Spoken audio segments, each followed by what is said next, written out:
Esto es Torre Fuerte. Dando inicio a la serie especial de Semana Santa, Volver al Jardín, escucha el mensaje, La necesidad, con el pastor David Pérez. Muy buenas tardes tengan todos ustedes. Gracias por acompañarnos al inicio de esta Semana Santa. Empezamos con este domingo, famoso Domingo de Ramos. Pues nos da mucho gusto que nos acompañen el día de hoy. El día de hoy empezamos esta temporada, estos días, siguiendo o guiándonos por un tema que pues es bastante relevante. Es el tema de tener una comunión con Dios. Y se ha titulado a la serie de mensajes que vamos a seguir durante esta semana precisamente con el nombre de Volver al Jardín. ¿Por qué este título, Volver al Jardín? Bueno, lleva la idea de qué pasó después de Génesis capítulo 3. Yo sé que ustedes saben, ¿verdad? Y recuerdan muy bien todo lo que ha sido la historia del pueblo de Israel. Y sobre todo de la humanidad, como allá en Génesis, ¿verdad? De Adán y Eva desobedecieron al Señor y el Señor tuvo que sacarlos del paraíso, ¿lo recuerdan? ¿Verdad? Y cerró las puertas, puso un ángel ahí para que nadie pasara y quedaron afuera. ¿Qué sucedió después? Lo que sucede después es un regreso al paraíso. Y es por esto que ahora nosotros andamos y buscamos cómo podemos relacionarnos con Dios.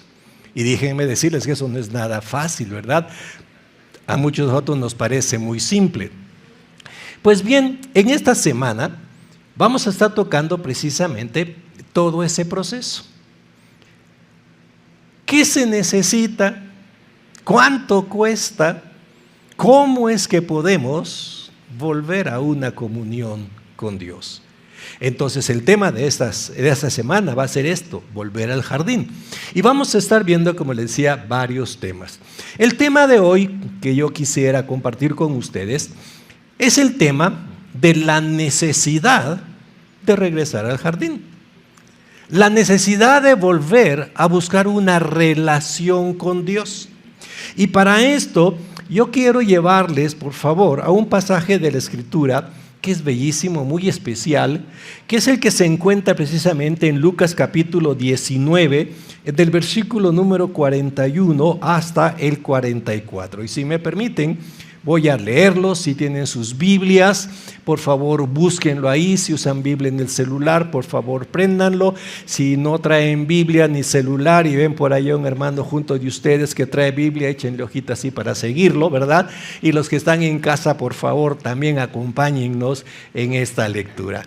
El pasaje dice de la siguiente manera: y cuando llegó cerca de la ciudad, al verla, lloró sobre ella, diciendo: oh, si también tú conocieses a lo menos en este tu día lo que es para tu paz, mas ahora está encubierto de tus ojos, porque vendrán días sobre ti cuando tus enemigos te rodearán con vallado y te sitiarán y por todas partes te estrecharán y te derribarán a tierra y a tus hijos dentro de ti, y no dejarán en ti piedra sobre piedra, por cuanto no conociste el tiempo de tu visitación. Vamos a orar, hermanos. Padre, encomendamos este tiempo en tus manos y te suplicamos que nos ayudes. Rogamos, Padre, que la dirección del Espíritu Santo esté con nosotros, abra nuestra mente, Padre, para que captemos, entendamos lo que tú quieres decirnos en este día. Gracias, Padre, por abrir tu corazón a nosotros y por darnos la oportunidad de conocerte en nombre de Jesucristo. Amén. Decíamos que vamos a hablar un poquito de la necesidad que existe de volver a la comunión con Dios. Ustedes van a decir: pues eso ya lo sabemos, pastor. Pero en esta ocasión yo quiero darles a ustedes por lo menos 3 principios que nos muestran o que nos resuelven o nos ayudan en la búsqueda y en el desarrollo de nuestra relación con Dios. Cuando leemos el pasaje que acabamos de leer hace un momento, vamos a encontrar estos tres principios. El primero de ellos lo hallamos precisamente en el versículo 41 y el 42. Dice, y cuando llegó cerca de la ciudad, al verla, lloró sobre ella. Aquí empezamos a sentir algo que quizá usted y yo no habíamos pensado. Son muy pocas ocasiones cuando se menciona que el Señor Jesucristo haya llorado por algo. Bueno, imagino que cuando bebé habrá llorado, ¿verdad? Pero no se menciona en la Biblia. Pero hay dos ocasiones particulares y específicas donde se habla de Cristo llorando. La primera de ellas fue por la pérdida de su amigo. Cuando supo que había muerto y cuando se presentó delante de la tumba donde estaba Lázaro, lloró. Es fácil llorar por una pérdida. Ese rompimiento de relación, esa separación, pues nos pone a llorar. Algunos, aunque digan muy fuertes, no, yo soy muy macho, yo me aguanto, ¿verdad? No, de todas maneras, siempre en nuestro corazón es el deseo de llorar. Es una situación muy natural. Pero el lloro que encontramos en esta ocasión es un lloro diferente. Es un lloro producido por una percepción. Es un lloro al que yo le llamaría en un momento dado como una decepción objetiva. ¿Qué quiere decir eso? No lo van a encontrar en ningún libro de psicología, ni de administración, ni nada, ¿verdad? Yo lo llamo así porque observo algo. Cuando el Señor Jesucristo vio la ciudad de Jerusalén, a través de su mente, Él pudo ver pasar todo el plan de Dios desde aquel día cuando le dijo a Adán y Eva afuera. Ese día que los sacó del huerto del Edén, Dios les estaba haciendo un gran favor. Algunos dirán, ¿cómo que favor cuando los saca del Edén? Sí. El favor era sencillo. Dios les estaba haciendo a ellos el favor de morir, pero de morir con una esperanza. Dios se había establecido que iba a haber una gran lucha entre la simiente de la mujer y la simiente de la serpiente, y que de allí iba a haber una luz para la humanidad. De otra manera, Adán y Eva hubiesen vivido muertos, separados de Dios, por toda la eternidad sin esperanza. Lo curioso del asunto es que en ese plan divino, Dios empezó a establecer objetivos, metas, tareas a lo largo de toda la historia. Había establecido que un niño iba a nacer. Había establecido que ese niño tenía que morir. Y ese anuncio, hermanos, fue un anuncio que vino a lo largo de toda la historia. Los profetas le anunciaron a Israel que el niño moriría. Y vamos allá a Isaías 53, en donde se muestra todo el sacrificio que el Mesías iba a hacer. Y constantemente, cada vez que un judío llegaba y ofrecía un sacrificio en el tabernáculo, llevando un cordero, estaban anunciando que tenía que haber muerte. ¿Pero quién iba a morir? ¿Adán y Eva? No. ¿Quién iba a morir era quién? Cristo mismo. Y ese plan, anunciado por milenios, llegó el momento cuando se iba a cumplir. Pero ¿saben cuál fue el problema? Que al pueblo de Israel, por decirlo en palabras muy simples y coloquiales, le valió gorro. Cristo llegaba en una de las más grandes experiencias que el pueblo pudo haber visto, entrar a su Mesías sobre un burrito, entrando para gobernar, para mostrarles la grandeza de Dios, y el pueblo no le importa. Sí gritaron Hosana, pero no estuvieron dispuestos a someterse a ese Dios soberano. ¿Qué es lo que había pasado con el pueblo de Israel? Todo el mensaje de Dios, todo el plan de Dios, no le valoraron. No les importó. Cuando Cristo ve Jerusalén, por su mente pasa toda esta historia y dice, en unos días allí voy a morir.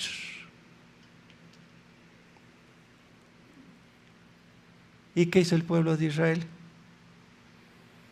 Lo hemos hecho nosotros. Pues ya ni modo. ¿No nos ha pasado? Oye, ¿qué va a pasar? No, pues ya ni modo. Pues tenía que ser. Pues ya será de Dios. Nos entra por acá y nos sale por acá. No lo valoramos. Por esto le llamo yo decepción objetiva. Porque Cristo sabía toda la historia, Cristo sabía todo el futuro y sabía que aún muriendo al pueblo de Israel no le iba a importar. Y cuando ve a Jerusalén, lo que hace es que llorar de tristeza, de decepción.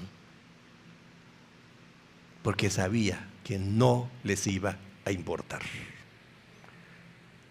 ¿Alguna vez has llorado así? Yo creo que las mamás muchas veces, ¿verdad? Porque han estado con los hijos duro y duro y duro. No hagas esto, haz acá, tienes que ser, ¿verdad? Y de pronto el niño crece, ¿verdad? Y cuando ve a la mamá dije, ¿y esto de dónde salió? Que lo único que hace la mamá es ¿qué? Llorar. Ay, mi hijo tan bonito que estaba cuando, ojalá se hubiera quedado como niño. Ay, mi niña tan bonita, mira cómo. Y me acuerdo cuando se ponía su vestidito rosa. Ay, parecía princesa. Decepción. Cristo lloró. Ahora, ¿a dónde les quiero llevar, hermanos? A lo que quiero llevar es a esto. El pueblo de Israel vivió, experimentó la historia, experimentó todo el plan de Dios y para ellos no fue importante. ¿Cuál era la solución? Morir. Sin embargo, al pueblo no le iba a importar la muerte de Cristo. Y por eso encontramos la muerte. Cuando pensamos en todo esto, a mí me hace recordar lo que el gran físico Albert Einstein dijo, o dicen que dijo, que el pueblo que olvida su historia está condenado a repetirla.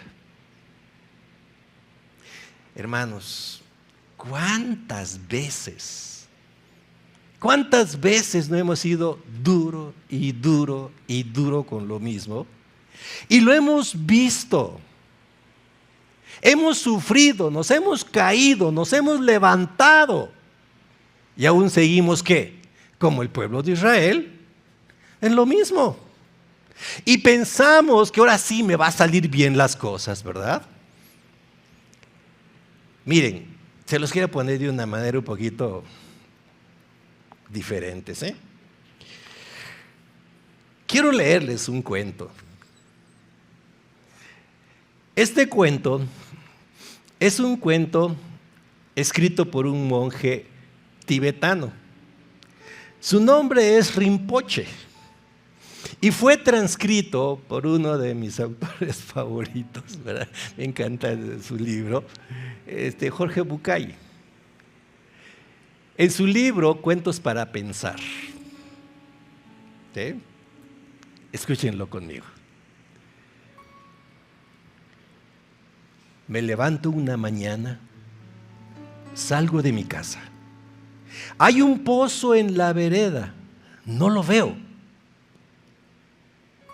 Me caigo en él.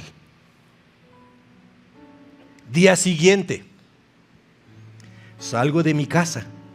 Me olvido que hay un pozo en la vereda y vuelvo a caer en él. Tercer día, salgo de mi casa, tratando de acordarme que hay un pozo en la vereda. Sin embargo, no lo recuerdo y caigo en él. Cuarto día, salgo de mi casa tratando de acordarme del pozo en la vereda. Lo recuerdo y a pesar de eso, no veo el pozo y caigo en él. Quinto día, salgo de mi casa. Recuerdo que tengo que tener presente el pozo en la vereda y camino mirando el piso y lo veo. Y a pesar de verlo, caigo en él. Sexto día, salgo de mi casa. Recuerdo el pozo en la vereda. Voy buscándolo con la vista, lo veo, intento saltarlo, pero caigo en él. Séptimo día, salgo de mi casa, veo el pozo, tomo carrera, salto, pero con la punta del pie tropiezo el borde del otro lado y no es suficiente. Y caigo en él. Octavo día, salgo de mi casa, veo el pozo, tomo carrera, salto, llego al otro lado, me siento tan orgulloso de haberlo conseguido que festejando, dando saltos de alegría y al hacerlo, caigo en él. Noveno día, salgo de mi casa, veo el pozo, tomo carrera, lo salto y sigo mi camino. Décimo día, me doy cuenta hasta hoy que es más cómodo caminar por la vereda de enfrente.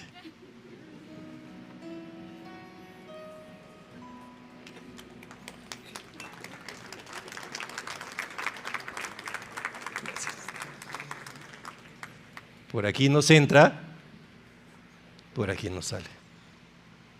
Primer principio para tener comunión con Dios es recordarnos de qué.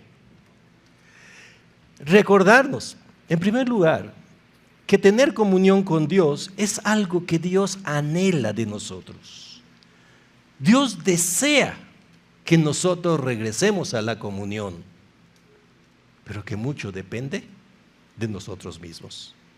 Pero hay un segundo principio que también aparece en el pasaje.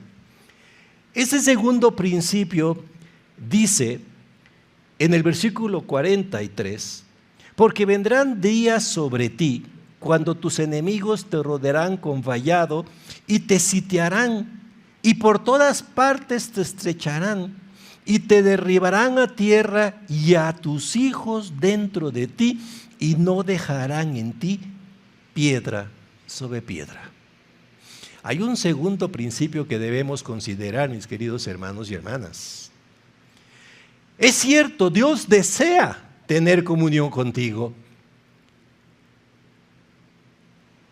pero quiero que sepas que también hay consecuencias de no hacerlo.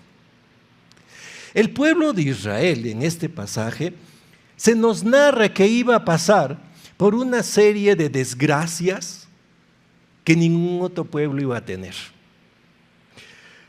El pasaje que acabamos de leer es un pasaje que tiene diferentes aristas y a lo largo del tiempo ha sido interpretado de dos maneras.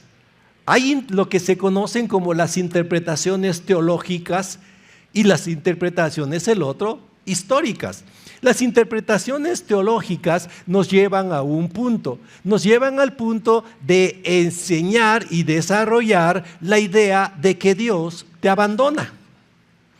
Ese concepto se desarrolló a lo largo de la Edad Media. Sí, y muchos de los autores medievales escribían y creaban temor sobre ese concepto de que Dios te va a abandonar. Incluso muchos de nosotros en nuestro tiempo seguimos manejando ese concepto del abandono de Dios. Si sigues pecando, Dios te va a dejar. Si sigues pecando, Dios se va a olvidar de ti. Ah, ya viste, te está yendo mal en la vida, es que Dios ya te dejó. Ese concepto nace precisamente por la idea de que el pueblo de Israel fue abandonado por Dios. Porque en el año 70 de nuestra era, el emperador Tito llegó y destruyó Jerusalén. Es una historia tremenda. En la época medieval incluso existía una frase que se le asignó precisamente a este personaje, al emperador Tito. No hay evidencia de que la haya dicho él, pero que revela más o menos la filosofía y el concepto. Dicen en esa época medieval que cuando el emperador Tito llegó a Roma después de haber destruido Jerusalén, como buen victorioso, ¿verdad?, se le puso una corona en la frente, una corona de olivo. Y una vez que se lo pusieron, Tito agarró la corona y la tiró. Y que supuestamente dijo: ¿de qué vale ponerme una corona por haber destruido a una nación cuyo Dios ha abandonado? ¡Pum! Y la tiró. Repito, no hay evidencia de que Tito lo haya dicho, pero sí nos muestra la idea. ¿Cuántas veces ha pasado por tu mente cuando las cosas no van bien? De voltear a Dios y decirle: Señor, a veces hasta nos ponemos en la cruz, ¿verdad? Decimos: Dios mío, ¿por qué me has abandonado? ¿Sí? Lo he escuchado, hermanos, de personas que llegan: ay, pastor, es que Dios ya me dejó. Fíjese que me pasó esto y esto y esto y esto. Lo último que me pasó es que me robaron el carro. Se subieron atrás de mí unos hombres en un alto, ¿verdad? Otro se llevó adelante y me hicieron bajarme del coche. ¿Y cómo se subieron? Es que tenía yo los vidrios abajo. Le digo: no es que Dios te haya abandonado. Es que tú sonso, ¿por qué no bajas los seguros? Una cosa es que Dios te abandone y otra cosa es que actúes de manera tonta. Bueno, pero la parte histórica es lo que importa de este pasaje. ¿Qué pasó con Jerusalén en el año 70? Déjenme darles unos datos que nos pueden ayudar a comprender lo que pasó. Esos sí son datos históricos, ¿sí? No son invenciones. Estos datos los da el famoso investigador F.F. Bruce en su libro Historia del Nuevo Testamento. F.F. Bruce es un erudito de la Universidad en Cambridge, Inglaterra, si mal no recuerdo, y él precisamente nos da estos datos. Él nos dice que en el año 69 después de Cristo, Vespasiano reinició la lucha contra los rebeldes judíos. Ustedes recuerdan que en el tiempo del Señor Jesucristo siempre había ese recelo contra los romanos y siempre hubo grupitos antagónicos a Roma, ¿verdad? Entre ellos estaban los celotes, que buscaban liberarse de los romanos. En abril del año 70 después de Cristo, su hijo Tito inició la lucha contra la ciudad de Jerusalén. A finales de agosto, el área del templo fue ya finalmente ocupada por los romanos. A finales de septiembre, toda la resistencia de la ciudad había terminado. O sea, en el año 70, en septiembre del año 70, Jerusalén fue destruida. Dicen los historiadores que los romanos tenían una gran lucha. ¿Quemamos y destruimos el templo o lo dejamos en pie? Y es aquí donde viene la famosa idea, ¿verdad? ¿Y para qué tener un templo a un Dios que abandonó a su pueblo? Y acabaron con el famoso templo de Jerusalén. Y solamente queda, ¿qué? Lo que conocemos como el Muro de los Lamentos. Sin embargo, no terminó ahí la historia. En el año 73, 3 años después, el último reducto de resistencia judía terminó. Ese reducto era una montaña que estaba en el desierto, por el mar Muerto, que se llamaba Masada. Allí huyeron alrededor de 1000 judíos, poquito más, 1000 y tantos, 1000 dice la historia que son cerca de 1000 judíos, eran 900 y casi 97, si mal no recuerdo, que subieron y se fueron a Masada y ahí se refugiaron. Y en el año 73, los romanos llegaron a Masada y la tomaron. La toma de Masada es una de las tomas más tristes de la historia, porque los romanos rodearon la montaña, no permitieron que nadie subiera ni bajara y empezaron lo que podríamos llamar ahora un bombardeo, solo que en aquel entonces no era con bombas, ¿sí? Era con unas lanzas grandotas y pum, y pum, y pum, día y noche, día y noche, día y noche. Dicen los historiadores que cuando finalmente el muro de Masada cayó, los romanos esperaron hasta el amanecer para entrar. Y cuando entraron, lo único que encontraron fue 997 cuerpos muertos. Dice la historia que los que estaban en Masada, mujeres, niños y hombres, se fueron suicidando uno a otro. Y cuando entraron los romanos, no tuvieron que pelear nada, solamente vieron cuerpos esparcidos por toda la montaña. El ejército romano que sitió Jerusalén fue un ejército de aproximadamente 80,000 soldados. Flavio Josefo dice que durante la guerra de Jerusalén murieron alrededor de 1.100.000 personas y que 97,000 personas fueron tomadas cautivas y vendidas como esclavos. Y a partir de ese momento, Jerusalén quedó en ruinas. Volvemos a leer. Porque vendrán días sobre ti cuando tus enemigos te rodearán con vallado y te sitiarán y por todas partes te estrecharán y te derribarán a tierra y a tus hijos dentro de ti, y no dejarán en ti piedra sobre piedra, por cuanto no conociste el tiempo de tu visitación. Hay consecuencias. Segundo principio. Déjenme terminar con el tercero. No solamente Dios espera y Dios desea que tengamos comunión con Él, Dios sabe las consecuencias de una vida sin relación con Él. Tú la conoces, la has vivido. Lo que sí puedo pedirte, hermano, hermana, es que no seas como el pueblo de Israel, que viendo su historia, viendo lo que Dios está haciendo con ellos, por aquí les entra y por aquí les sale. El tercer principio que observo en este pasaje son las palabras finales precisamente de este versículo 44. No conociste el tiempo de tu visitación.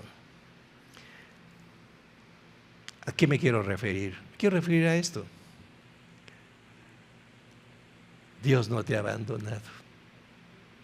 Siempre hay oportunidad para volver. Ese es el tercer principio que quiero que te lleves en la cabeza. Siempre hay oportunidad para volver. Me encanta la frase que dice aquí, porque no conociste. Muchas veces nosotros concebimos el conocimiento como la adquisición de información. Y déjenme decirles algo, hermanos. Adquirir información no te sirve de nada. Hermanos que nos están viendo en las redes, adquirir información no sirve de nada. Toma todos los discipulados que quieras. Gradúate de todas las clases que quieras. No te sirve de nada. A menos que apliques ese conocimiento. ¿Sí me siguen? Si nosotros sabemos que Dios desea comunión con nosotros, de nada nos sirve saberlo. Lo que queremos es volver a tener esa comunión con Él. ¿Qué estamos haciendo con esa información? Miren, les voy a poner un ejemplo muy simple. Veo aquí muchos varones. Por favor, levante la mano a aquellos varones que les gusta y les encanta recoger tornillos y tuercas en la calle y guardarlos. Ahí ya veo algo. No digan mi esposo, no. ¿Verdad? Ay, yo voy, hay un tornillo, lo recojo, yo soy tornillero. Déjenme hacerle una pregunta. Cuando tú tienes necesidad de una tuerca o de un tornillo, ¿qué haces?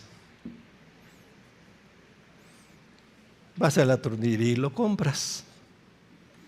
¿De qué te sirvió estar recogiendo tornillos por todos lados?